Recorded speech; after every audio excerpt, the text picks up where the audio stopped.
iniciar. Tá. Então, oi pessoal, boa noite a todos. Sejam bem-vindos a mais uma live do nosso projeto. Eu sou a Vitória, eu sou aluna do segundo ano do bacharel em Biologia da UEPG. Hoje, eu e o professor Marcos, a gente vai estar auxiliando na live que está com o tema de Biologia e Conservação de Tubarões e Raias. É mais uma live do nosso projeto, como eu falei.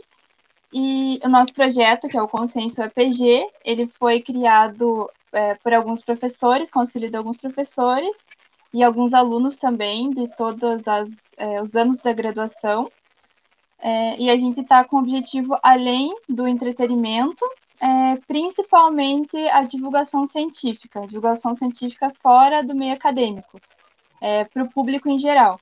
Principalmente agora, que a gente está em época de pandemia, a maioria de nós está em casa, então o projeto foi uma maneira da gente estar auxiliando vocês no conhecimento, trazendo várias informações, vários assuntos relevantes, e espero que vocês gostem do assunto, tá bem interessante. Qualquer dúvida vocês podem deixando no chat, que a gente vai estar respondendo. Em algum momento a gente vai responder as perguntas, a gente vai estar anotando e respondendo. E também em relação ao certificado, que eu gostaria de falar, a gente não precisa colocar o nome no chat. Vocês podem, vai estar um link que vai gerar um Google Docs na descrição do vídeo. Vocês podem clicar, colocar nome, CPF, e-mail e assim que possível a gente vai estar emitindo os certificados. Então é isso. Se inscrevam no nosso canal, aproveitem e já vão curtindo. E eu passo a palavra para o professor Marcos agora. Então, pessoal, boa noite. Sou o professor Marcos Veiga, da disciplina de Ecologia e Zoologia, no bacharelado de Ecologia. Então, a gente está aí contando com a presença de vocês, agradecendo a presença de vocês. Esse negócio só funciona se tiver gente para assistir, se tiver gente para fazer pergunta, para compartilhar. Então, a gente quer mesmo, de coração, que vocês participem, quer que vocês compartilhem com os amigos. Quem está aí já vai curtindo, já vai apertando o like aí para ajudar a gente a divulgar. E faz a inscrição no canal. A gente vai estar trazendo agora, nesse mês, semanalmente, as lives. E a partir do mês que vem, a gente vai fazer a cada 15 dias. Então, vai ter sempre uma programação disponível. Até já quero fazer a divulgação da semana que vem. Então, na semana que vem, a gente vai ter uma live com o professor de Newton, com a professora Suzette, falando do comportamento animal nesse tempo de quarentena. Então, como que esses animais estão respondendo nesse período, enquanto a gente está mais preso e eles estão lá mais soltinhos na natureza, né? Então, essas pesquisadoras que vão se apresentar hoje, elas me causam como é que eu vou dizer assim, um grande orgulho. Então, foi a minha primeira turma de graduação. Essas meninas, elas são extremamente dedicadas, que têm um resultado muito legal na pesquisa, e estão aqui na segunda geração, digamos. Então, minhas filhas da primeira linhagem. Então, minha F1 vai apresentar para vocês aqui. Então, a Renata e a Heloísa, as duas fazem doutorado na Universidade Federal do Paraná, e vão apresentar para vocês aí a partir de agora. Meninas, sejam muito bem-vindas. Oi, gente. Marcos, primeiramente, você quase faz a gente chorar, né? Porque é muito bacana a gente ter esse retorno, poder ver todo o crescimento e a gente tá aqui, né? Então, oi para todo mundo, boa noite. Eu sou a Renata, como o Marcos já falou, e quer se apresentar, Elo? Daí a gente já parte para... Tá bom, boa noite, pessoal. Meu nome é Heloísa. Pode dar início, né? Aí eu me apresento depois, bem certinho, ao longo da apresentação. A gente fez a apresentação. Deixa eu só compartilhar a tela aqui.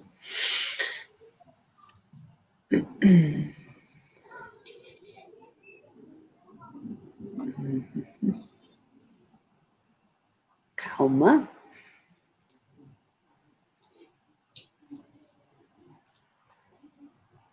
Só um pouquinho que não tá aparecendo aqui para mim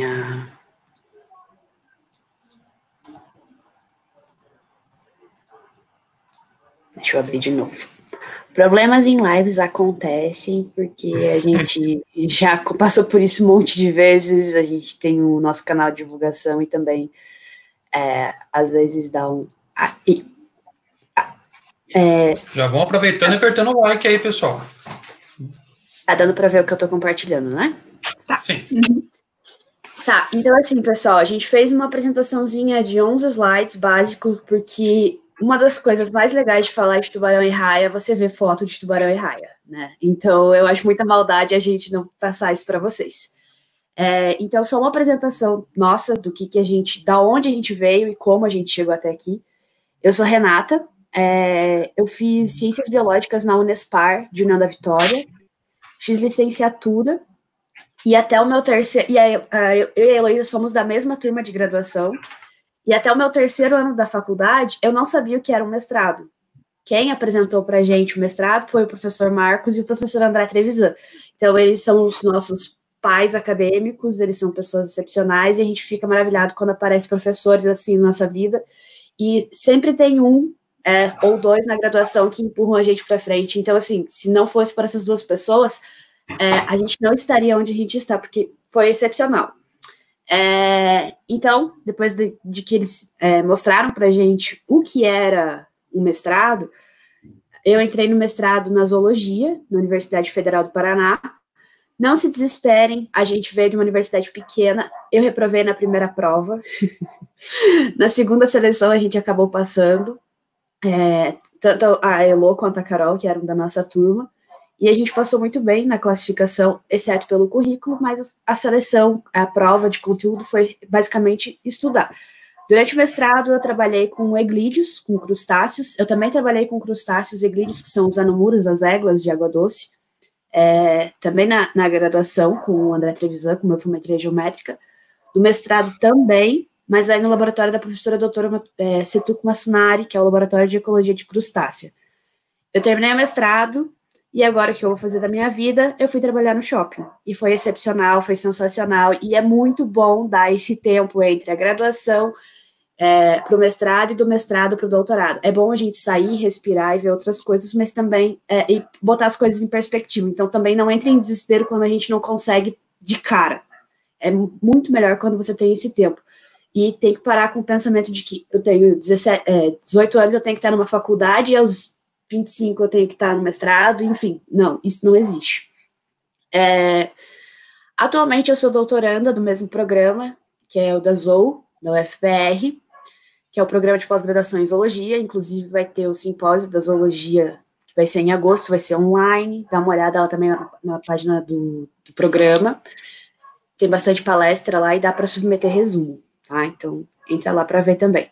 Hoje, eu faço parte do Laboratório de Fisiologia Comparativa da Osmorregulação, que foi o laboratório do professor Marcos e da Giovana também, que é coordenado pela professora doutora Carolina Freire. Ela é minha orientadora atualmente, e eu sou co-orientada pela uma das maiores... a pessoa que está trabalhando com elasmobrancos no Paraná agora ativamente é a minha co-orientadora, que é a doutora Natasha Wozniak. Ela também tem vaga para mestrado, ela é pós-doutoranda agora no programa da zoologia. Então, quem tiver interesse, corre atrás dela, converse com ela, porque ela é uma pessoa excepcional. Esse laboratório, que é o LFCO que a gente fala, só tem gente maravilhosa. Eu fico muito feliz de estar lá, porque é muita gente bacana. Fora isso, durante o meu mestrado eu não tive muita oportunidade de conversar e entrar em ONG e ver essas outras coisas. Hoje, eu estou inserida no GIP, que vocês vão ouvir falar bastante durante essa apresentação, que é o Grupo de Estudo de Elasmobrancos do Paraná. A gente trabalha com divulgação científica, não é um grupo de pesquisa, a gente faz isso por hobby, porque quer mesmo, mas daí surgem várias outras oportunidades. Ele é coordenado e foi criado também pela minha co-orientadora, que também é co-orientadora da Elo. A gente também faz parte de um projeto Tintureira, que é um projeto financiado pelo Boticário, que a Natasha conseguiu o financiamento, e a gente literalmente sai para pescar os tubarões tigres, é bem bacana. E eu sou voluntária na Associação Mar Brasil, que ela é uma ONG que desde os anos, se eu não me engano, dos anos 2000, trabalham com a recuperação da biodiversidade marinha através do projeto Rebimar. Esse projeto a gente está indo para o 4º ciclo, se eu não me engano, e dentro do projeto a gente é voluntária, contribuindo com os nossos dados, com a conversa com a comunidade em geral e comunidade pesqueira, e a gente tem o apoio logístico e o suporte deles para eventos, para publicações, tanto na sede da Mar Brasil. Eu sou voluntária lá desde o meu primeiro ano de doutorado, então faz 3 anos já, então é uma coisa bem bacana a gente também ter essa inserção, sair um pouquinho da vida acadêmica e ter esse olhar diferente, tanto da questão do GIP, que é mais divulgação científica de um projeto, como é submeter um projeto para um financiamento grande do Boticário, e ser voluntário de uma coisa que é excepcional, que é a Mar Brasil, que a gente acaba conhecendo uma galera lá e é muito bacana. Só para falar para vocês a respeito da minha experiência atualmente com elasmobrancos, eu não trabalhei na graduação e nem no mestrado com tubarões e raias. Eu comecei no meu doutorado, então nunca é tarde. Era o meu sonho desde criancinha trabalhar com esses animais. E atualmente eu estou trabalhando em 2 linhas, que é a morfologia e a fisiologia. A morfologia está mais voltada para a questão da morfometria geométrica, que é uma técnica que eu trabalho desde a graduação, que analisa a forma dos indivíduos. E isso acaba dentro de elasmobrancos e para os outros grupos a gente consegue até diferenciar espécies, mas não descrever novas espécies utilizando essa ferramenta. Então eu também, por gostar muito de forma e morfologia, eu estou entrando nessa parte de taxonomia mais a fundo. A respeito da fisiologia, eu entrei no escuro no meu doutorado, literalmente. Sofri bastante, porque a fisiologia que a gente teve na nossa graduação não chega nem perto da fisiologia que a professora Carolina Freire dá na UFPR para os alunos, então a gente chega meio perdido lá e apanha bastante. Mas não é possível, gente. Tô aqui, tá dando certo, tô viva, e a gente está trabalhando no projeto de doutorado com estresse de captura desses indivíduos, e também um pouquinho a respeito do metabolismo, mas é só para vocês terem uma noção mais ou menos de onde eu vim, como cheguei aqui, e o que a gente vai falar um pouquinho mais à frente dos nossos projetos e como que a gente aplica isso tudo para a conservação.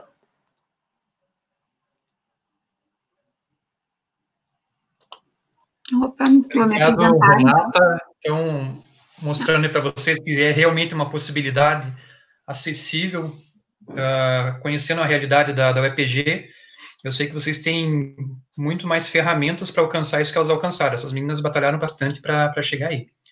E agora a Heloísa, a Elo, vai se apresentar aí para vocês. Bem-vinda, Elo. Obrigada. É verdade, como o Marcos falou, não dá para desistir, né? Apesar, a gente já tomou muito tombo, né, nesse caminho de pós-graduação e graduação dessa vida acadêmica, né? A gente já levou muito não. Então, a questão é ser incisivo, continuar, não desistir e continuar tentando. Então, como a Renata, eu também fiz faculdade na Unespar, aqui, né, é que eu tô aqui, de União da Vitória, e foi licenciatura, e aí as pessoas pensam, porque eu fiz licenciatura, talvez eu não vou poder trabalhar ativamente em campo, né, futuramente com a pesquisa, e na verdade não é assim, na verdade, assim, na minha opinião, acho que é até melhor, porque você fazendo licenciatura, eu posso atuar como professora na rede de educação, ou também trabalhar com a pesquisa no campo, isso aí basta para você, né, ter experiência na área. Então, na minha graduação, eu trabalhei com aranha marrom, acredite ou não, e aí, como a Rê falou também, e o Marcos, foi ele que apresentou para a gente esse mundo de pós-graduação, porque até então a gente não fazia ideia de que isso era possível, né? E foi ele que, então, fez essa ponte, esse contato com os orientadores, né, da Federal. Então, no mestrado, a primeira vez que eu fiz essa prova do mestrado, então, eu também não passei. E aí, entretanto, eu consegui uma bolsa de técnico de laboratório, ali na Federal, onde eu trabalhei com toxicologia aquática. Também bem diferente. Quando eu passei no mestrado, aí no próximo ano, eu entrei, então, no laboratório da Carol, que é o mesmo que a Renata está atualmente, é o mesmo que o Marcos também fez, né, mestrado e doutorado. E assim, na graduação, eu até peguei dependência né? Não tenho vergonha de admitir. Peguei dependência em fisiologia e atualmente trabalho com fisiologia. Então, não se deixe enganar. Você pode, né, continuar numa área que você acha que você, né, não tem tanta afinidade assim. Aí, então, no mestrado, eu trabalhei com fisiologia, com a professora Carol, e aí, assim como a Renata, eu dei um tempo entre mestrado e doutorado. Da mesma forma, fui ter, digamos, outras experiências, trabalhar no comércio, trabalhar com outra coisa, e aí, agora, no doutorado, eu tô, então, mudei de orientador, tô com o professor Vinícius Abilhoa, ele ele coordena o Museu de História Nacional do Capão da Imbuia, de Curitiba, e ele também tem o grupo de ictiologia.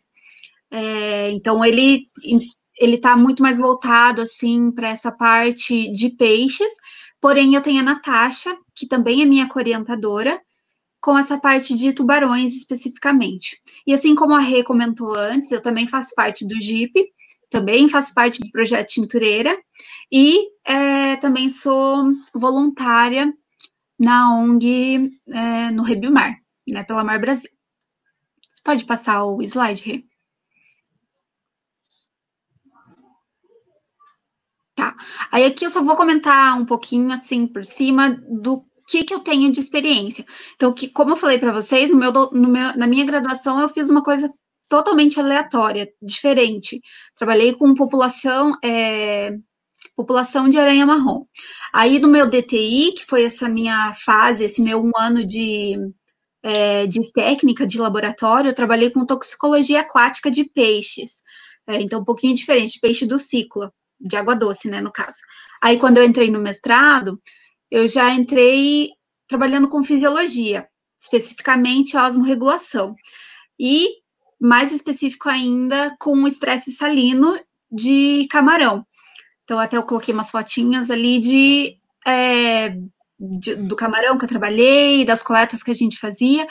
E, assim, eu gosto de falar que eu tenho um pouco de experiência nessa parte de questão de experimentação dentro do laboratório, porque não basta você querer fazer um experimento, tem que ter todo um fundamento por trás disso para você conseguir pôr em prática essa parte de experimentação animal. E atualmente, como eu falei, eu mudei de novo, trabalhava com aranha, depois com camarão, e agora estou trabalhando com tubarão. Mudei um pouquinho, né? E agora eu estou trabalhando assim, de novo, mudei totalmente. Estou trabalhando com morfologia de brânquia. Na verdade, no mestrado eu já trabalhei com brânquia, só que de camarão, aí é um pouquinho diferente. Trabalho com morfologia branquial de tubarão e também atrelando um pouquinho da fisiologia, né, que eu tive no mestrado, não deixei totalmente de lado, mas tudo isso atrelado também à evolução do grupo. Acho que é isso. Pode dar continuidade. Isso que a Elo falou, gente, é outro aspecto importante nessa questão da gente que vem de universidade que é menor, que a gente não tem tanto recurso, porque a gente vê muito isso na UFPR, a gente fica chocado com o nível das aulas que os alunos têm.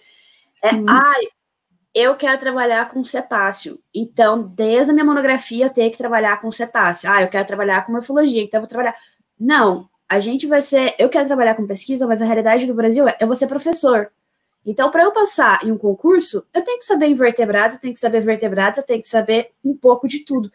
E a gente teve até uma aula com um professor excepcional hoje, ele é referência nas mudanças climáticas, que é o Piero Calozzi. Se você pega o artigo, digamos assim, a onda do momento, não a onda, mas enfim, é visto com bons olhos a pessoa que entende um pouquinho disso, um pouquinho daquilo, e você às vezes não precisa trabalhar com um animal específico. Talvez você possa se especializar na sua técnica. E isso a Elo é um grande exemplo disso, eu acho isso excepcional. E essa questão de laboratório que ela falou, eu nunca fui para o laboratório. Até eu parabenizo o Marcos e a Giovana, a Heloísa, porque, gente, montar experimento é um caos, assim, e exige uma metodologia excepcional que não é difícil de você aprender, mas não é simplesmente botar o bichinho lá e fazer o experimento. Não, você tem que se preocupar com tudo. E a fisiologia exige muito isso da pessoa. Mas, repito, todo mundo pode e deve aprender coisas novas, mas tem que sempre buscar alguma coisa que te deixe feliz, e não permanecer na mesma situação simplesmente por comodidade, só porque, tá fácil. Isso é uma coisa que o Marcos fala pra gente desde a graduação. Né?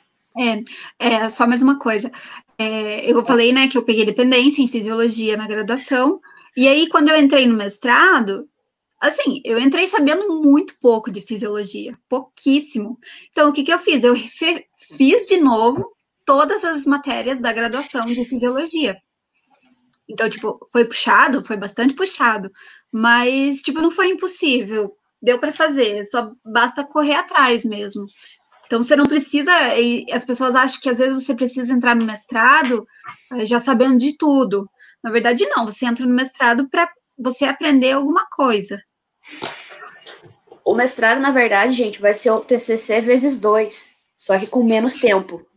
Porque aí você tem 6 meses de aula e você tem 1 ano e meio para fazer coleta ou experimento, escrever e publicar. Então, assim, o mestrado é o TCC vezes 2, é assim, a gente tá todo mundo junto no mesmo barco e todo mundo sofre. O mestrado é para sofrer mesmo, o doutorado é para sofrer, mas um pouquinho menos, tá? Mas é muito divertido, porque senão não teríamos tantos doutores assim, né? Não desistam, tá? Tá, então assim, a gente vai falar um pouquinho de biologia e conservação de tubarões e raias. Eu e a Elo, a gente vai se complementando durante a apresentação, porque a gente trabalha, mesmo orientadora, ex-orientador, mesmo grupo, enfim, são várias coisas parecidas, mas cada uma tem maior afinidade por determinada área. Então a gente vai fazer uma primeira parte da biologia, e vocês vão ver que grande parte das questões envolvidas na conservação estão associadas à biologia desse animal. Eles são extremamente ameaçados de extinção por motivos que a gente vê dentro da própria biologia deles, tá? De uma maneira geral, os elasmobrânquios, a gente, então, assim, os elasmobrânquios, eles ficam dentro dos condrictes. Condrictes são os peixes cartilaginosos. Então, a gente tem as quimeras e os elasmobrânquios. As quimeras, elas possuem, digamos assim, as sinapomorfias, o que faz um condricte um condricte. A primeira é o clasper, que é o órgão copulatório do macho. A fertilização deles é interna, e o macho ele vai ter um órgão copulatório que ele coloca na cloaca da fêmea, que os peixes ósseos não têm. Os condrictes têm. E, obviamente, o esqueleto cartilaginoso. Só que ele não é um cartilaginoso nível nosso nariz, ele é um cartilaginoso calcificado. Tanto que eu sempre, antes de ouvir, é muito estranho, porque você vê as coisas em filme, você vê coisas em apresentação, um monte de coisa, e você não se liga. Depois que eu vi uma arcada de um tubarão, gente, eu posso pegar a arcada quando ela tá, eu retiro ela do animal e fazer um símbolo do infinito com ela, porque ela é completamente mole. Só que aí eu tenho que fazer todo um preparo e colocar para secar. Mas o esqueleto cartilaginoso deles é calcificado, tanto para quimera e tubarão e raia. Tá, mas o que separa os tubarões e as raias das quimeras? Os tubarões e as raias, eles possuem fendas branquiais. O peixe ósseo e as quimeras, eles têm os opérculos, que é quando eles sugam a água, né? A água passa para dentro e ela sai desses opérculos que ficam na lateral. E as brânquias ficam protegidas dentro desses opérculos. Tubarões e raias, eles vão ter fendas branquiais, que são buracos, e as fendas vão estar inseridas ali dentro. Se alguém quiser pesquisar, dá uma olhada para ter uma noção, mas acho que todo mundo já viu algum filme ou algum tubarão, você vê que ele tem os buracos na lateral. Essas são as fendas branquiais, varia de 5 a 7 pares, se eu não me engano. E a outra característica que diferencia eles das... E as quimeras não. As quimeras têm o opérculo. Então, elas têm os clasper, esqueleto cartilaginoso, mas têm o opérculo. E as escamas placoides. As quimeras não possuem as escamas placoides, só apenas os elasmobrânquios possuem, que são os tubarões e as raias. Que são escamas como se elas fossem mini dentinhos. Elas são literalmente pequenininhos, que é para dar uma maior velocidade. Não é para dar. Desculpa se eu falar alguma coisa, desculpa, pessoal. Mas é que a gente acaba tendo essa noção, mas não. Ela foi adaptada, melhor adaptada, foi selecionada porque é mais rápido. Não porque. Enfim, vocês me entenderam, né? É uma característica que foi selecionada possivelmente devido à velocidade, enfim, ou diversas outras coisas. Então, se você passa, a gente tem até a chamada shark burn, Se você passa a mão ao contrário, um tubarão, uma raia, você vai queimar sua mão, porque vai ter um monte de mini dentinho ali que vai raspar tudo. A gente que fica em campo direto é bem sofrido quanto a isso. Aí, ok. Então, a gente tem os condrictes, tubarões e raias e quimeras. Dentro de tubarões e raias e elasmobranquios. Dentro dos elasmobranquios, a gente vai ter os dois principais grupos. São as raias, que é os batordes, e o Selachimorpha, que são os tubarões. As diferenças são básicas. Raias são achatadas, dorso-ventralmente. Tubarões vão ter o corpo fusiforme, em forma de torpedo. As nadadeiras das raias são fundidas ao corpo dela, igual vocês podem ver na imagem, e o tubarão não, você consegue ver as nadadeiras separadinhas perfeitamente. Mas como é que eu faço para saber? Porque, pasme, existem raias com cara de tubarão e tubarões com cara de raia, que você fica perdido, o que é o quê? O segredo é a posição das fendas branquiais. Tubarão, sempre na lateral do corpo. Raia, sempre embaixo. Essa é a diferença básica.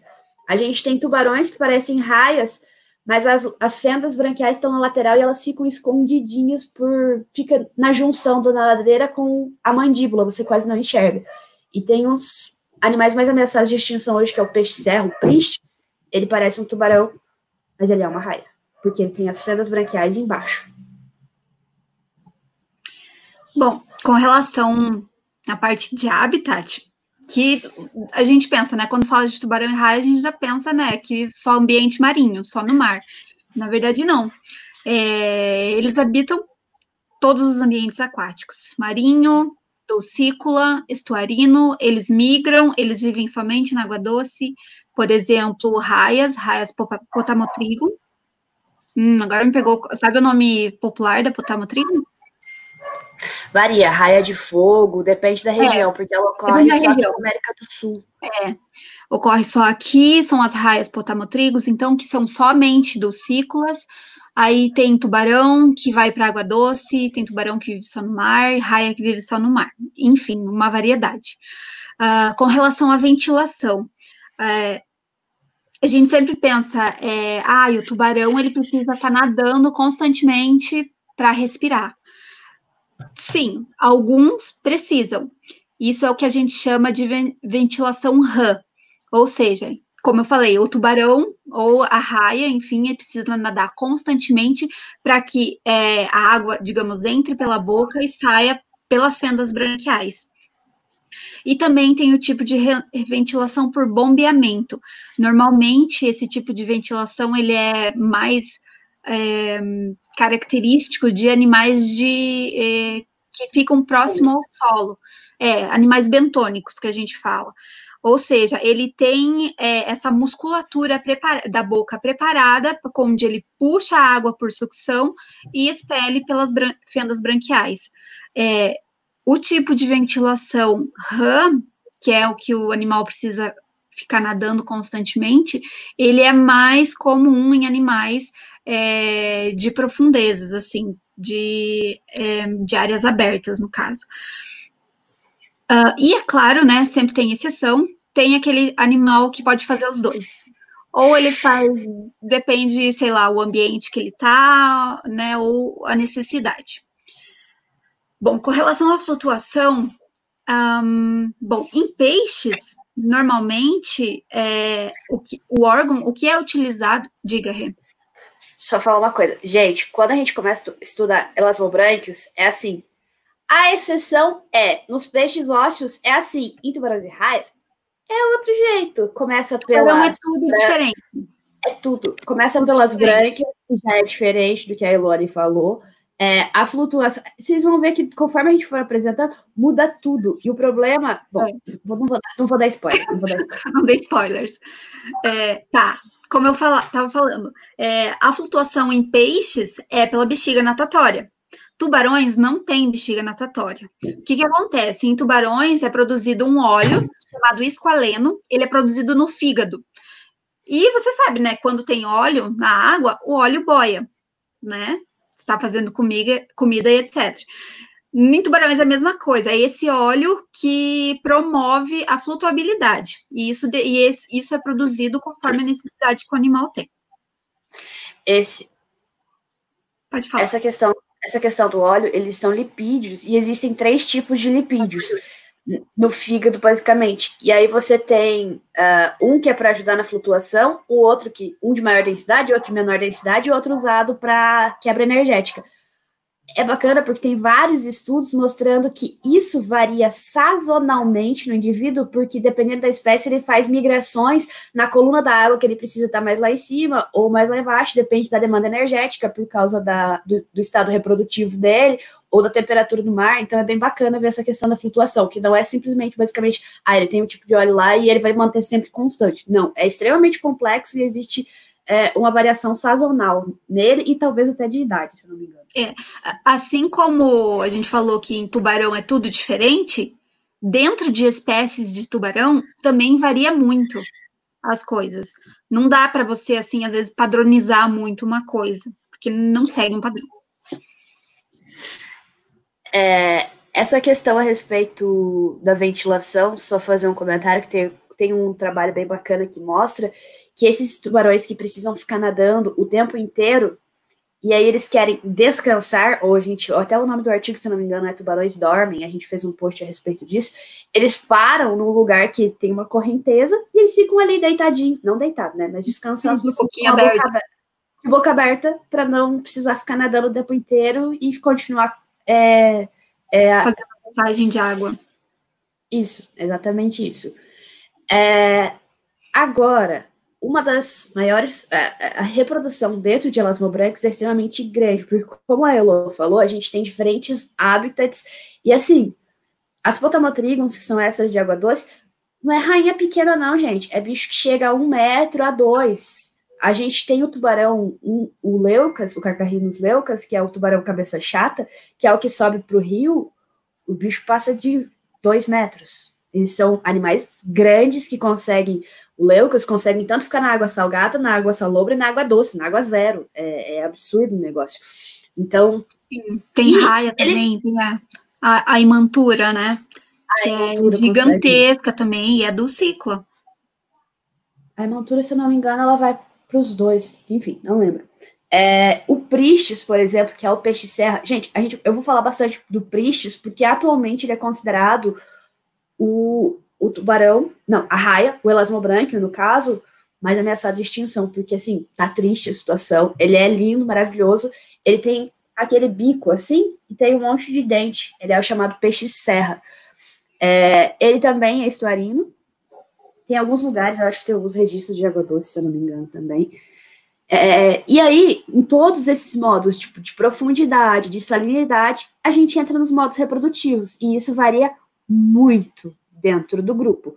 A gente tem a divisão basicamente em ovíparos, que a gente vai ter, que são aqueles que retêm, que depositam os seus ovos, têm a fertilização interna e vão depositar os ovos no meio ambiente. Esses ovinhos são cápsulas, que são bolsas de sereia, esqueci o nome em inglês, mermaid pearls, não, enfim, não lembro, mas são bolsas de sereia que eles chamam. É um negocinho assim, não estou em casa, então eu não posso mostrar aqui para vocês. Eles vão ser uma cápsula e eles vão ter algumas ramificações na lateral e eles vão ficar presos no substrato. O indivíduo vai se desenvolver ali e a hora que ele estiver pronto, ele vai nascer e vai ter o vitelo dentro dele para nutrir ele. Então, eles não têm contato com a mãe, esses ovos são depositados no meio ambiente. Não existe cuidado parental em elasmobrânquios. O máximo de cuidado parental que existe é um tubarãozinho chamado Port Jackson, que ele tem esse ovo em forma de espiral, e a mãe, acho que é a mãe, ela vai lá e gira esse ovo na areia para ele ficar lá enterrado. Máximo. Se vira, meu filho, não tem cuidado parental, não. Aí, a gente vai ter os vivíparos, só que dentro dos vivíparos, a gente tem algumas divisões. A gente vai ter essas divisões são de acordo com o tipo de nutrição. A gente vai ter a lecitotrófica, que a mãe vai reter os ovos, a bolsa, né, os ovinhos, dentro dela, mas vai ter o vitelo e o filhote vai ser nutrido por esse vitelo. e aí quando eles estiverem com o vitelo bem pequeno, já bem desenvolvidos e prontos para nascer, eles vão ser liberados no meio ambiente. Também não existe cuidado parental. Existem espécies aqui no Paraná que são bem significantes e são ameaçadas. Um exemplo é a raia gardino, que a gente vai mostrar e falar bastante dela, que é a Zaptex brevirostris, que tem esse tipo de nutrição. E a nossa co-orientadora, a Natasha, a nossa colega do grupo, a Aline e a Érica Padilha, trabalham com essa espécie, porque ela está categorizada como criticamente ameaçada, se eu não me engano. E eles têm esse tipo de desenvolvimento e elas acabam sofrendo o aborto desses indivíduos. E o aborto não é um parto prematuro, então o filhote nasce morto. Ele é expelido morto. E a gente teve alguns casos de parto prematuro, tentou salvar os indivíduos, foi uma correria, né? Mas não deu muito certo, mas a gente está tentando. Então, a respeito dessa questão de licitotrofia e de aborto e dessa questão reprodutiva, quem tiver bastante interesse, eu recomendo seguir as redes sociais do nosso grupo, porque a gente vive postando a respeito dessa raia, as meninas têm uns trabalhos bem bacanas e são as especialistas da área quanto a isso. Quer complementar alguma coisa, Lu? Não, pode continuar. Dentro de vivíparos, a gente vai ter a nutrição ovofágica, que é muito famosa no tubarão branco e no tubarão mangona, que teoricamente os dois ocorrem aqui, mas a gente só tem um registro de branco. Aqui, quando eu falo, é o Paraná, tá, gente? Só tem um registro de branco aqui, ainda assim fica naquela, não é, mas enfim. Eu, no meu coraçãozinho, acredito que tem. Que é quando a mãe, ela vai ter o filhote vai ser nutrido por ovos não fertilizados. Ele vai ficar dentro da mãe, só que ele não tem contato direto com a mãe. A mãe não tem nada a ver com a nutrição dele. Ela só vai liberar esses ovos não fertilizados e alguns fertilizados. E ele vai comer todo mundo. O próprio filhote ele vai acabar se nutrindo desse tipo de alimento. E aí, no caso, por exemplo, da mangona, eu não tenho certeza a respeito dessa informação, porque a minha especialidade não é reprodução. Eu não lembro se nasce um filhote ou 2 filhotes. Se eu não me engano, são 2, porque elas possuem 2 úteros. Elasmobranquias possuem 2 úteros, são 2 dutos, né? Então, nasce um filhote de cada, e eles comem todos os outros ovos não fertilizados e os fetos que também estavam ali em estágio de desenvolvimento anteriores do dele. Então, aí a gente acaba falando até de canibalismo então, intrauterino. Tem vídeo no YouTube, porque foi filmado isso no tubarão mangona, se eu não me engano, e o branco também faz isso, é bem bacana. A gente vai ter outro tipo de... Eu fechei o meu negócio, né? Fechou. Peraí, deixa eu colocar aqui de novo, enquanto eu vou falando. A gente vai ter outro tipo de nutrição, que é a nutrição... Apareceu de volta, né? Sim. A gente vai ter a nutrição, que aí você aparece um pequeno contato da mãe, que são os miliobatiformes, apresentam esse tipo de nutrição. O filhote, ele fica dentro da mãe. Miliobatiformes é essa raia que tá na foto, que é a raia cachorro, ou rinóptera. A raia manta, o Mr. Ray lá do Nemo, que é aquele que canta, e sai cantando lá, que ele também é um miliobatiforme. O filhote vai ficar dentro da mãe e eles possuem uma estrutura que ela vai produzir um leite. Não é leite. É uma substância extremamente nutritiva, branca, que o filhote vai se alimentar disso, né? E aí vai se desenvolver ali. Não tem contato por uma placenta com a mãe, por nutrição, mas, digamos assim, a mãe acaba provendo o filhote. E aí, por fim, a gente tem a nutrição que é de contato direto com a mãe, que aí é a placentária, que é difusa entre todos os carcarrinídeos que a gente vê.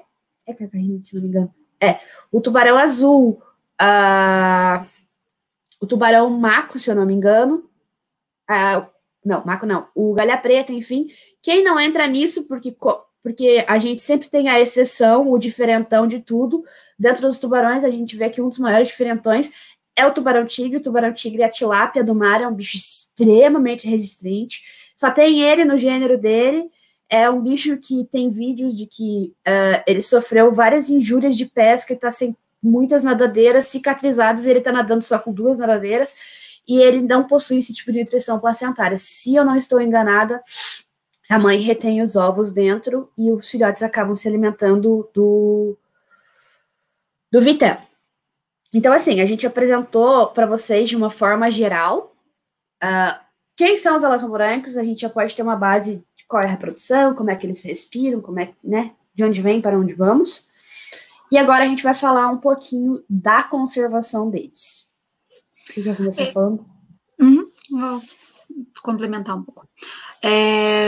Então, tubarões, né? Os temidos tubarões são chamados predadores de topo ou mesopredadores. Isso não significa que eles vão comer as pessoas, né? A questão é que eles se alimentam de toda a cadeia trófica abaixo deles. Ou seja, eles são os predadores do topo dessa cadeia trófica. E, além disso, outras características que influenciam muito na conservação desse animal, ou seja, que demonstram que esses animais precisam de uma conservação, é por eles serem K-estrategistas, ou seleção K, se eu não me engano, é um termo melhor utilizado, que é o quê? Eles se reproduzem pouco, o crescimento desses animais é muito demorado. Então, tem tubarões aí, tubarão-baleia, por exemplo, que vive 30, 40 anos, é muito tempo, então demora muito para eles chegarem na fase adulta, né, na fase reprodutiva. Quando eles se reproduzem, eles reproduzem poucos filhotes, então essas são características que acabam influenciando muito na conservação desses animais. Os K-estrategistas e R-estrategistas, a gente tem eu sempre comparo classicamente com caranguejos e elasmobrancos.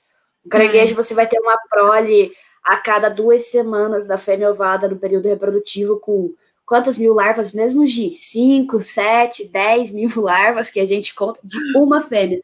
Só que aí não existe investimento materno, nasce em fase de larva, tem que passar por toda a metamorfose. Então, é investido a energia da mãe e do pai em quantidade. E nos K, é uma forma diferente de investir essa energia. Então, uma das raias que eu trabalho, ela leva 6 anos para atingir a maturidade sexual, ela vai viver até os 17 anos, ela vai se reproduzir uma vez a cada 2 anos, o período de gestação é 12 meses e vai gerar um filhote. Então, é um investimento muito grande, é muito mais demorado. E por que isso é importante? Porque se eu vou retirar uma mãe prenhe da natureza, ou um filhote, eu vou levar muito tempo para repor isso. Os K-estrategistas são extremamente preocupantes e eles são, não é à toa que, acho que grande parte dos vertebrados são, não é à toa que eles estão entre os mais ameaçados de extinção. Os elasmobrancos estão entre os animais mais ameaçados de extinção hoje em dia. E, no Brasil, existe o Plano de Ação Nacional para a Conservação de Tubarões e Raias, que é o PAN. A nossa coorientadora faz parte do PAN, de diversas ações. Ele é uma iniciativa do ICMBio com o Ministério do Meio Ambiente, se eu não estou enganada. E eles listam que as principais ameaças aos elasmobrancos do Brasil, primeiro, a degradação dos hábitats, e eu vou ter isso não simplesmente na construção de porto, eu vou ter em aquicultura, eu vou ter em construções no litoral, em infraestruturas que vão afetar não necessariamente apenas a estrutura do local, mas também a poluição, o tráfego, enfim, diversas coisas que você vai acabar alterando, principalmente em áreas estuarinas. Por quê? Tubarões e raias, a grande maioria deles utiliza os estuários como área de berçário. O Paraná, a ideia é o nosso grupo de pesquisa, a nossa orientadora, quer não fechar, quer demonstrar que o Paraná é uma área de berçário para diferentes espécies de tubarões e raias. Exemplo, tubarão-tigre, tubarão-martelo, raia-viola, raia-cachorro. Por quê? A gente pega a mãe com o filhote. Determinado período do ano tem a mãe com o filhote ali. Então, eles são dependentes dessa área de estuário. E se não tiver mais esse lugar, vai acabar afetando toda a população. Pesquisas sísmicas a gente não tem aqui no Paraná, acredito, mas o som, ele afeta, ainda a gente não conseguiu ver, acho que, se eu não me engano, saiu um trabalho esse ano, eu recebi semana passada, mas eu acabei ainda não lendo a respeito dele, que ele acaba afetando, sim, os elasmobrancos, mas não só isso, ele vai afetar a metamorfose dos crustáceos, que são a base da teia, você vai afetar os peixes, você vai afetar cetáceos, você vai afetar toda a dinâmica do ecossistema marinho. O tráfego marítimo já foi comprovado que ele afeta o comportamento dos elasmobrancos, principalmente de tubarões. A gente não vai entrar nesse assunto aqui, mas se vocês quiserem, pode dar uma pesquisada em trabalhos publicados no Brasil a respeito do Porto de Suape, em Pernambuco. Tem algumas coisas bem bacanas que eles acabam afetando as rotas migratórias, esses indivíduos, e acabam afetando a população humana também diretamente. E o principal problema e mais falado no mundo é a sobreexplotação. A sobreexplotação como recurso pesqueiro, porque é muito difícil, porque os elasmobrânquios, eles não são tratados como um animal que a gente precisa proteger. Eles são um recurso pesqueiro. É fato isso, a gente sabe disso. Além da pesca que a gente tem, e o pior é que não é nem a pesca direcionada, a gente tem o bycatch, que é a captura incidental. Eu vou lá para pescar camarão e eu acabo pescando 30 raias juntos. Mas elas já estão mortas, então esse é o bycatch. E aí, às vezes, elas nem são consumidas, elas são descartadas. Mas o problema, tem um outro grande problema que é o finning. No Paraná, eu não conheço esse problema, nunca vi, enfim, não posso falar. A respeito do Brasil, eu também não sei, porque o finning ele é muito pesado. Eu não sei se todo mundo sabe o que é o finning. Quando eles pescam o tubarão, o animal é embarcado vivo, e a gente está falando de animais de 2, 3 metros de comprimento, e eles pegam o animal vivo, pegam todas as nadadeiras, né? A dorsal, a peitoral, a da cauda, e eles cortam. Porque essa nadadeira, essa cartilagem da nadadeira, é utilizada para sopa de barbatana, principalmente na cultura asiática. E o preço dessa sopa de barbatana é absurdo. Altíssimo. É altíssimo. Chega a mais de $150, acho, o prato. Muito mais. Eu não lembro quanto que foi que a Nata falou na última apresentação dela. E aí, o animal que foi cortado, foi tirado as nadadeiras dele vivo, ele é descartado ao mar, vivo.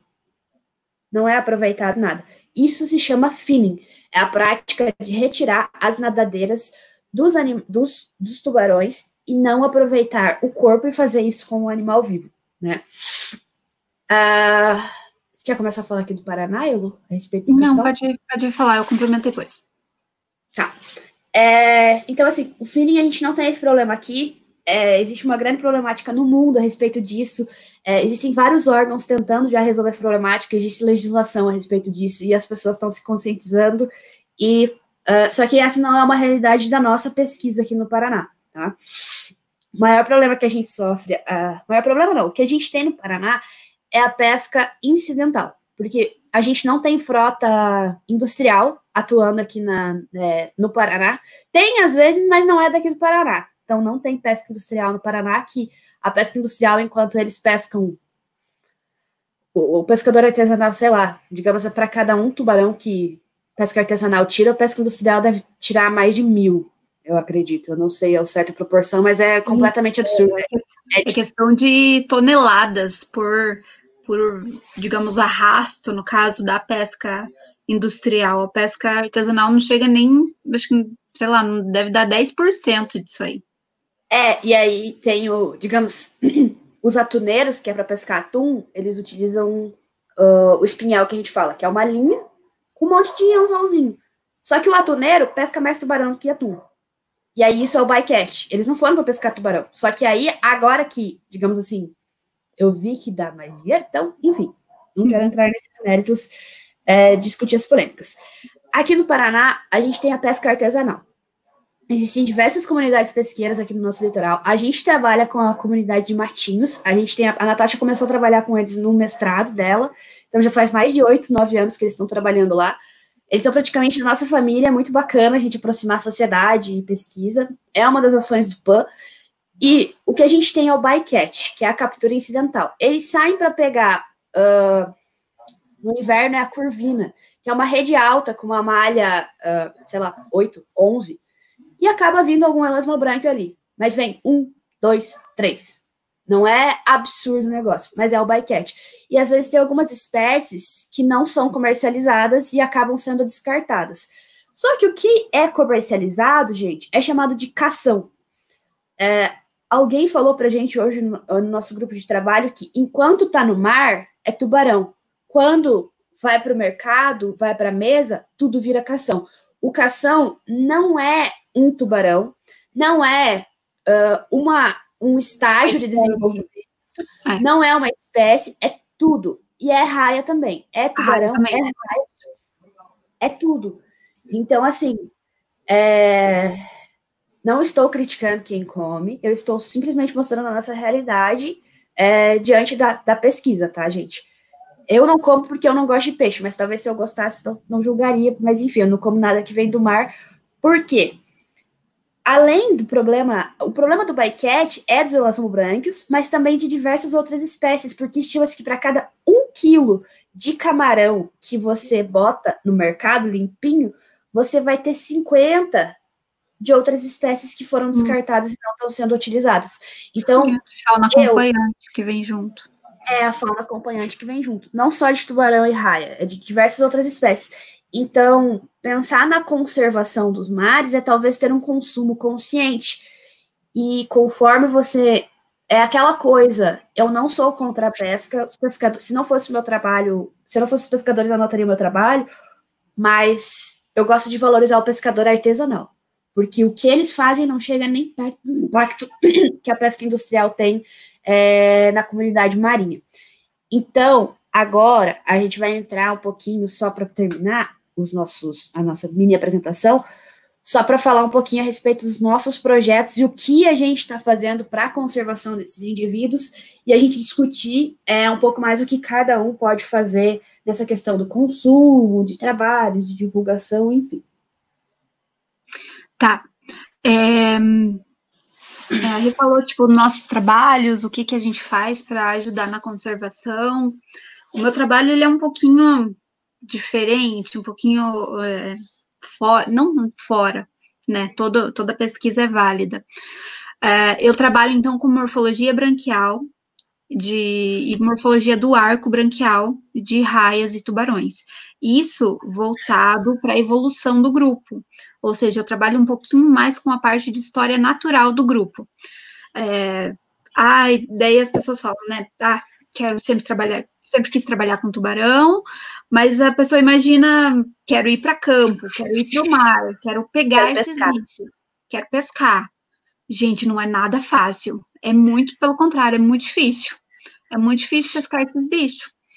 Aí, então dá para você trabalhar com alguma outra coisa, às vezes, e que ainda falta muito na literatura. Tem muita literatura, tem muita biologia básica que ainda falta sobre elasmobrânquios. Justamente, acredito, por esse fato de ser muito difícil pegar esses animais, para você ir para o mar, para você coletar, tentar, né, na verdade, coletar, assim, é um gasto enorme, pagar barco, pagar o próprio material. Tipo, a Natasha, ela fez estágio fora do Brasil.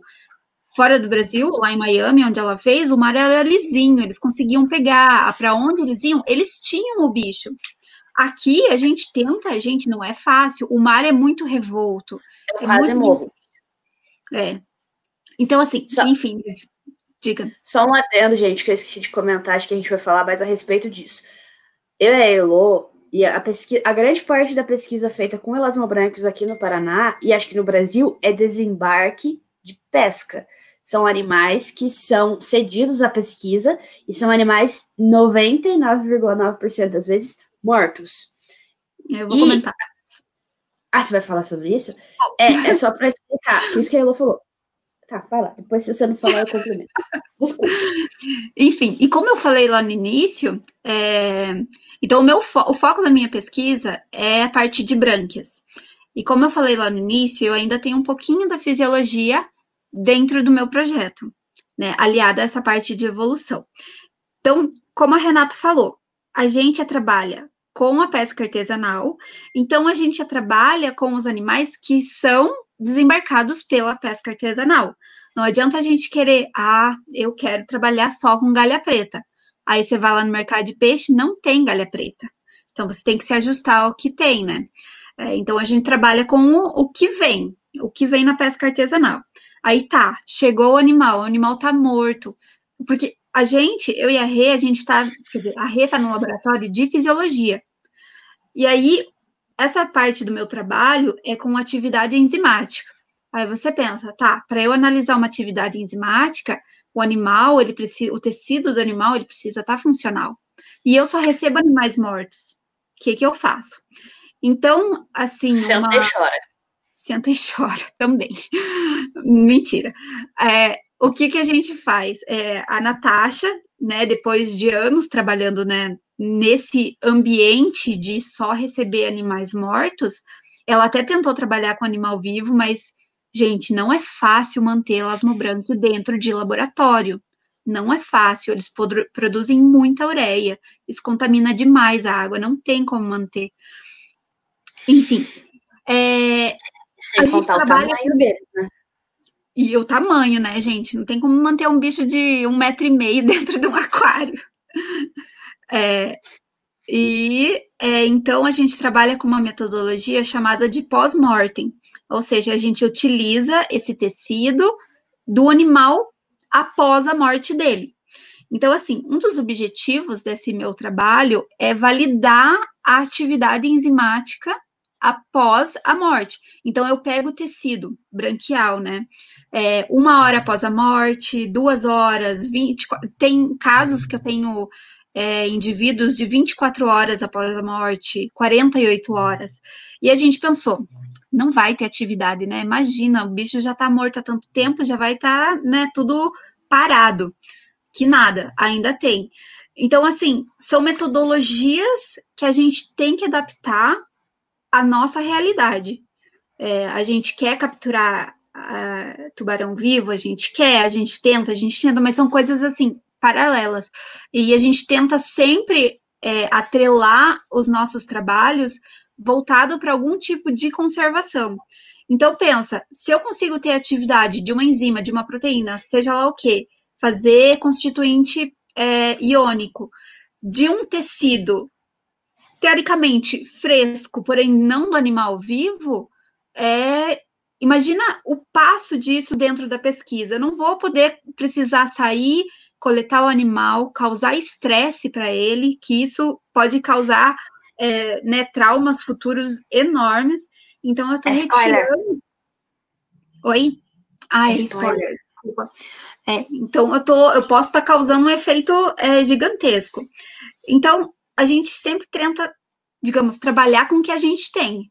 Então, a gente avalia, a gente empresta, na verdade, esse animal do pescador, quando o animal chega no mercado de peixes, a gente empresta, a gente tira a amostra que a gente quer e a gente devolve.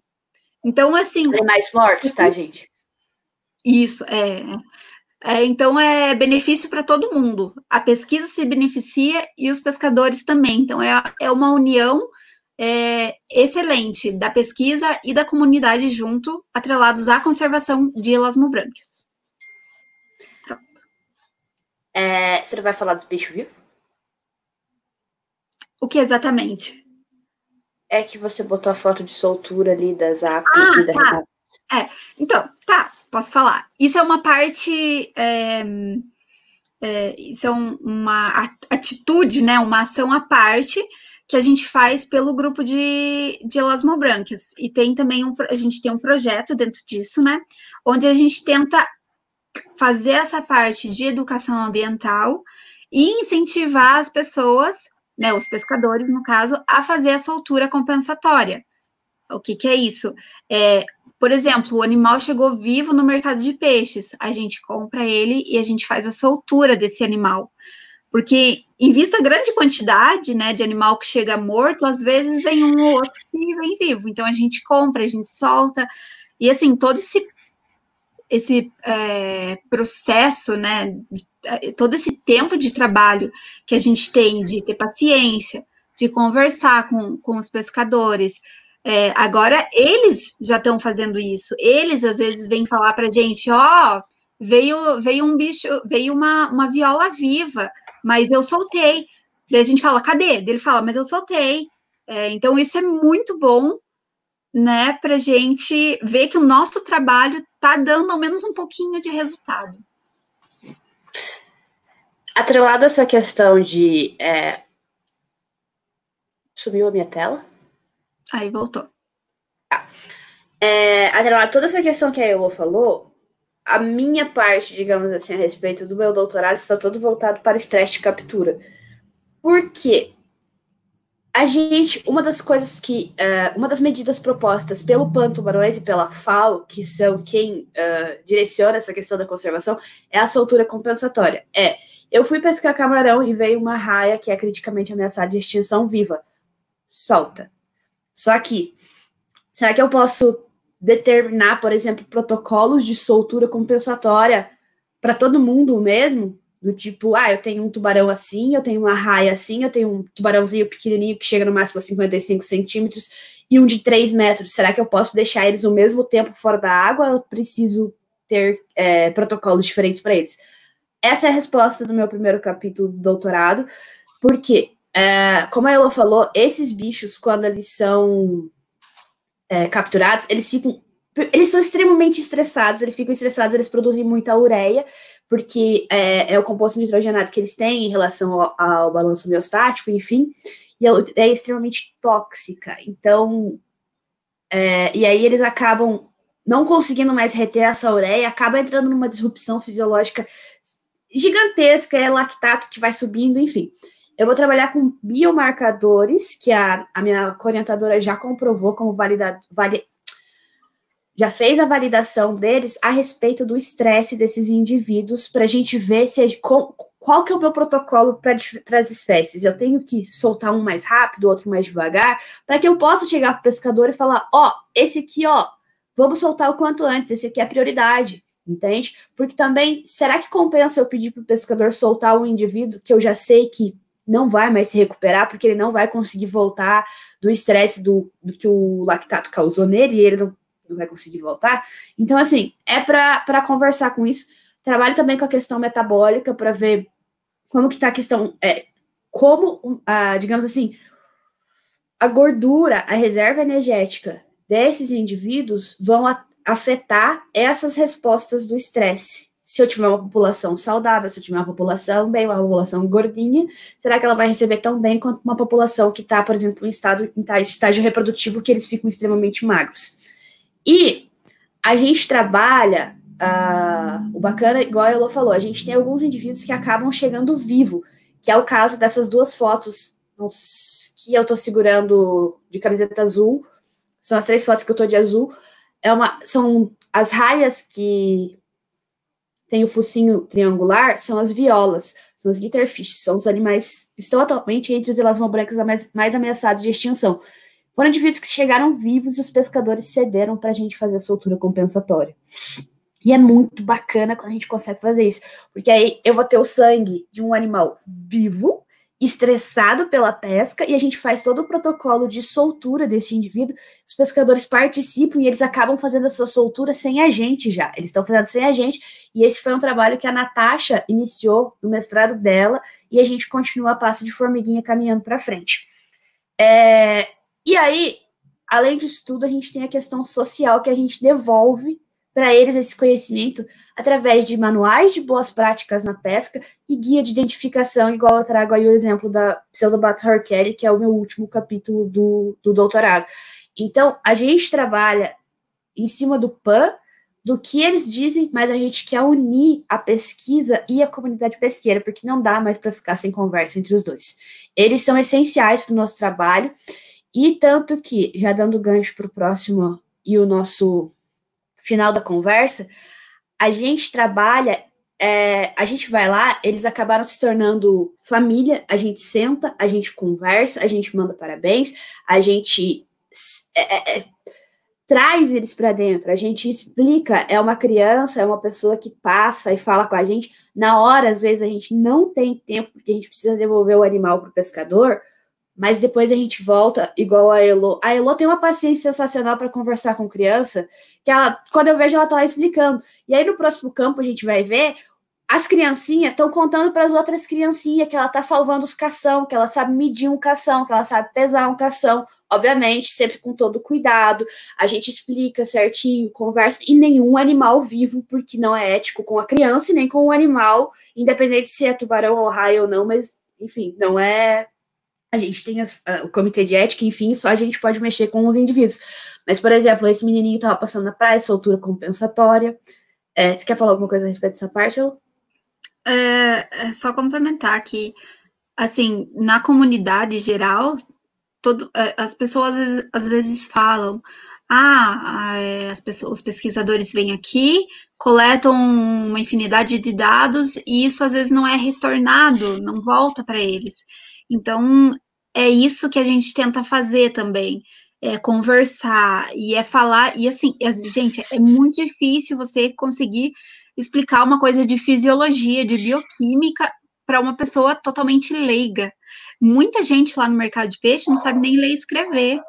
Então, assim, você tem que ter uma paciência e você tem que dar atenção para eles.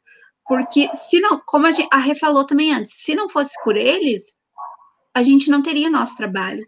A gente depende deles para a gente ter acesso aos animais.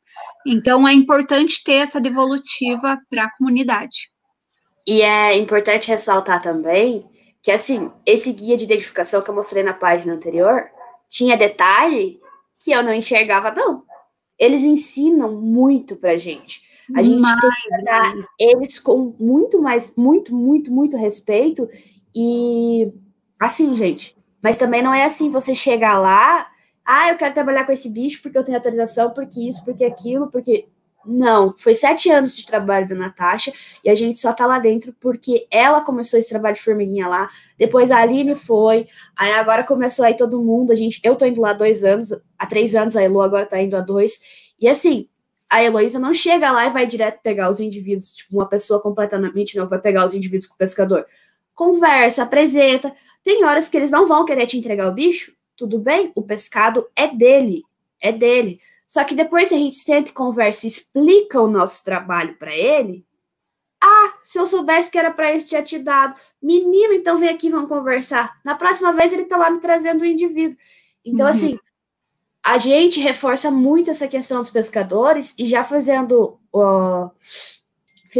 a nossa apresentação, o nosso grupo, o grupo de estudo de Elasmon Brancos do Paraná, gira em torno dos pescadores da divulgação científica para a comunidade, não só para a vida acadêmica. A gente quer mostrar para a comunidade que cação é raia, é tubarão, que você tem que ajudar, que você tem que colaborar, que seja você conversando, não é nem convencer uma pessoa a deixar de conversar, mas passar a informação para a pessoa, para ela tomar essa decisão de que, eu vou parar de comer ou não vou parar de comer. Só que a gente trabalha em diversas linhas. Essa questão de divulgação científica nas redes sociais, diversos quadros, divulgação e trabalhos científicos em apresentação de eventos mesmo, palestras, cursos, tudo que a gente pode ajudar, a gente está ajudando. A integração com a comunidade pesqueira. E o que mais que eu ia falar? Pode ir complementando até eu lembrar, Elo. Eu ia falar que, tipo, o outro objetivo também do nosso grupo é desmistificar um pouco essa coisa de que, o tubarão, meu Deus, fala em tubarão, né? E também dar um pouquinho de atenção para as raias, né? Porque as raias, normalmente, a gente fala, tubarão, tubarão, tubarão. As raias também, né, são irmãzinhas ali dos tubarões e merecem atenção. E eles não são tudo isso que, né, colocam essa imagem de predador em cima deles, e não é tudo isso, não. Eles são animais como qualquer outro na cadeia trófica e merecem atenção também como qualquer outro na cadeia trófica. E aí quem quiser acompanhar mais a gente, vai lá no nosso grupo. Eu já vou falar desde já, nós não somos um grupo de pesquisa, não somos um laboratório, nós somos um grupo de estudos para divulgação científica. A gente não tem estágio, a gente não tem bolsa, a gente são essas 7 meninas aí, coordenadas pela Natasha, que a gente resolveu um belo dia criar um grupo de estudos para divulgar, e foi o que a gente começou a fazer. Temos artigos publicados com coisas do próprio grupo? Sim, mas o grupo já está fazendo 2 anos, né? Vai fazer? 2 anos. Uhum. Não, 1 ano. Vai fazer Também não sei. Enfim, eu não lembro. A gente já manda o link aí para vocês, ou só coloca no Instagram, ou no Facebook, Twitter, enfim, @elasmobreaks.paraná. E aí, agora, acredito que a gente pode abrir para as perguntas, Mas antes eu gostaria de agradecer a todos vocês por terem nos ouvidos. Agradecer ao pessoal, principalmente o pessoal do Jeep, que tá tendo outra live agora ao mesmo momento no Jeep, por isso que o resto da galera não tá aqui. Inclusive vai ter live amanhã com os maiores especialistas de elasma brancos do Brasil, o Dr. Otto Gadig. Sensacional. E aos nossos laboratórios, ao convite que fizeram pra gente, o Marcos, pessoa excepcional, pelo convite, por ter aberto o nosso caminho e falado, vai! E depois a gente agradece mais. Podemos abrir para perguntas. Obrigada, gente. Deixa eu... Muito obrigado. Show de bola. Eu acho que o pessoal acabou recebendo um bônus, né? Vieram aqui para escutar sobre tubarão e ainda levaram de lambuja um pouco sobre pós-graduação, sobre a realidade. A gente é apaixonado por isso, então às vezes até complicado. A gente quer que a pessoa faça, embora haja muitas dificuldades na pesquisa, na educação, mas é o que a gente faz porque gosta. Então, obrigado por esse bônus na apresentação de vocês, ficou muito legal. Acho que abre muito o olho de quem está pensando, querendo tirar alguma dúvida. O pessoal já me conhece na UEPG, precisar tirar alguma dúvida, quiser conversar alguma coisa, estou aí disponível, o professor de Newton, todo mundo lá sempre vai ajudar vocês. Vitória, tem alguma coisa que você queira perguntar aí, que chegou pelo chat? Tem acho que 2 ou 3 perguntas que eu já vou fazer. O Rodrigo de Mello, que por sinal é nosso professor até, ele fez a pergunta de que se raias também fazem oofagia como ocorre em tubarões. Pelo que eu tô... Não, acho que não. Não que a gente saiba, só em tubarão mesmo, né, Rê?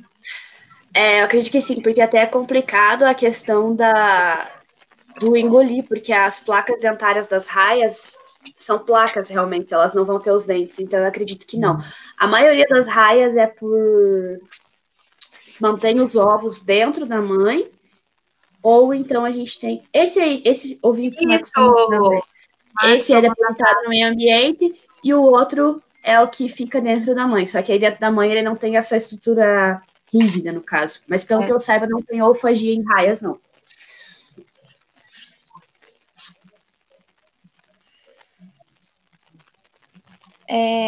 A Rosemary Fragoso, que também é nossa professora, faz parte do projeto também, ela perguntou quantos filhotes tubarões e raias geram e se existe alguma relação com essa ausência de cuidado parental.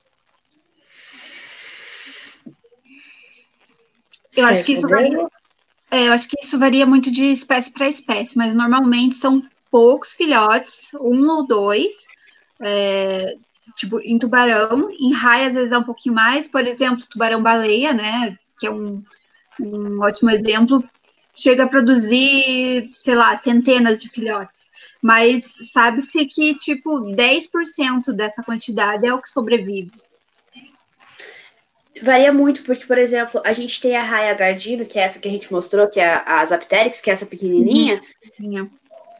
A prole grande, se eu não me engano, assim, deve chegar no máximo a 8. Uma prole grande dos filhotinhos desse tamanho.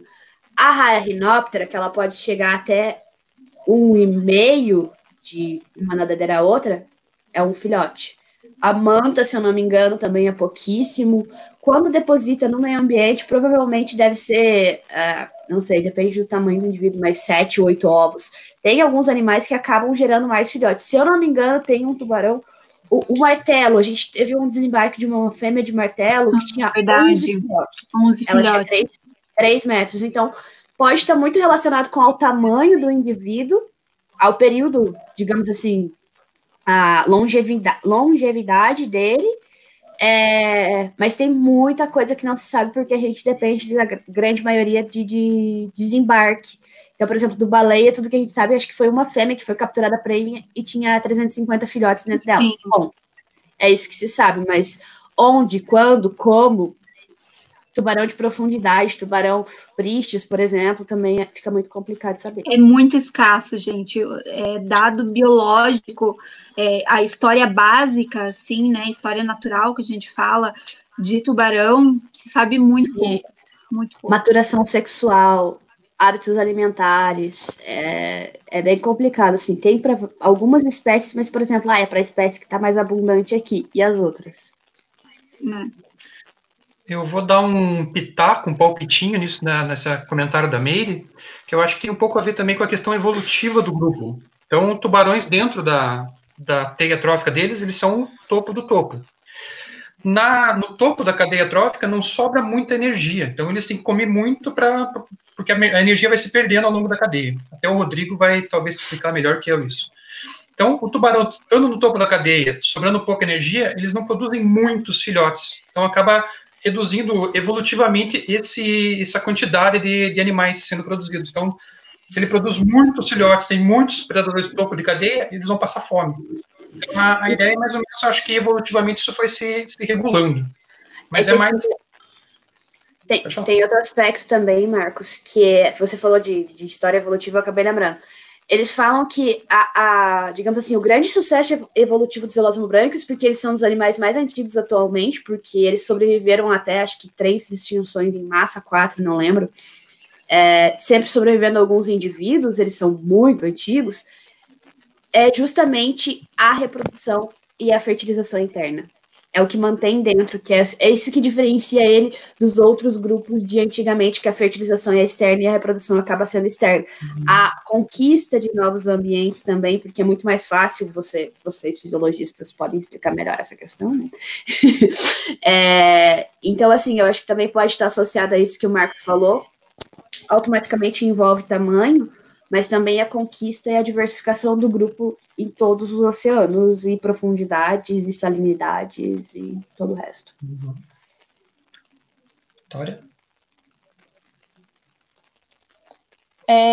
A Luana Borato perguntou se dentro do grupo de pesquisa, ou até mesmo da Mar Brasil, existe algum projeto para o desenvolvimento de novas tecnologias de pesca para redução dos elasmobrânquios como fauna acompanhante. Esse é o sonho, né? É muito difícil, porque eu acredito que não tem nenhum aparato de... É muito discutido até na comunidade pesqueira, porque o pescador também não gosta disso, sabe? Principalmente, acaba pegando tartaruga, golfinho. Eles ficam tristes, eles ficam muito tristes. Porque aí eles tentam rasgar a rede para tentar liberar o animal. Aí não consegue fazer nenhum nem outro. Para eles é ruim. Opa, desculpa, Rê.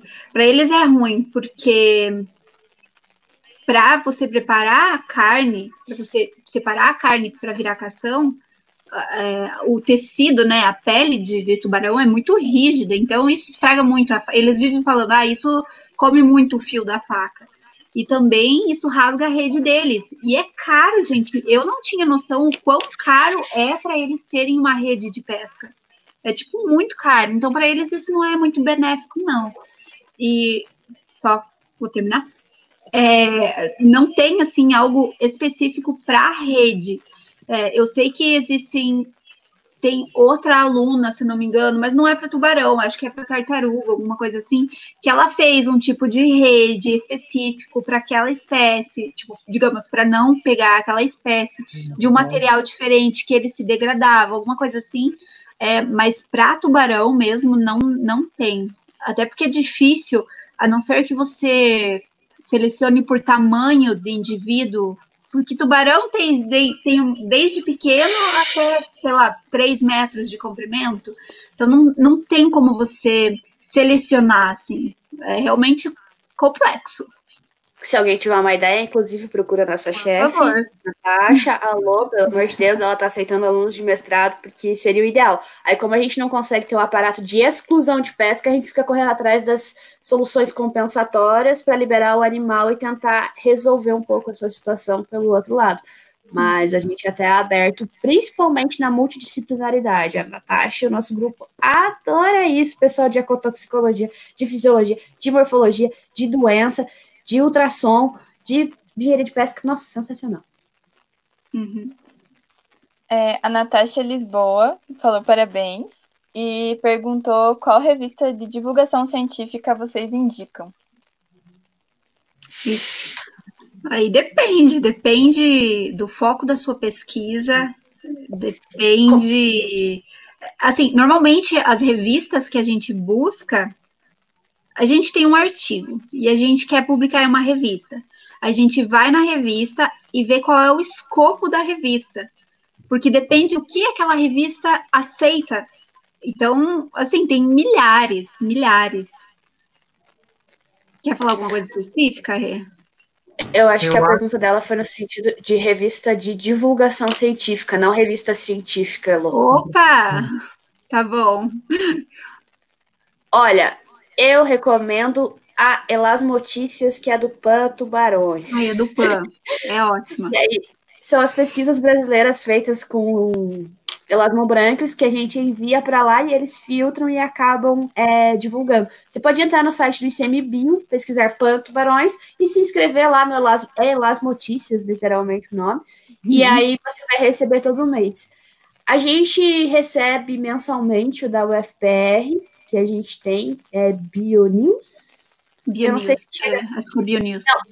O Bio hoje também, a gente participou até de uma reportagem, e assim, eu realmente falo que eu não olho muito revista de divulgação científica, nunca fui muito de olhar, enfim, não sei, eu acabo seguindo mais redes sociais mesmo no próprio Instagram, Twitter. Gente do céu, pelo amor de Deus, se apeguem ao Twitter, porque o Twitter, eu não sei mexer, eu sofro, mas é a onda do negócio, divulgação científica de tubarão, de raio, de tudo quanto é coisa que você possa imaginar no mundo.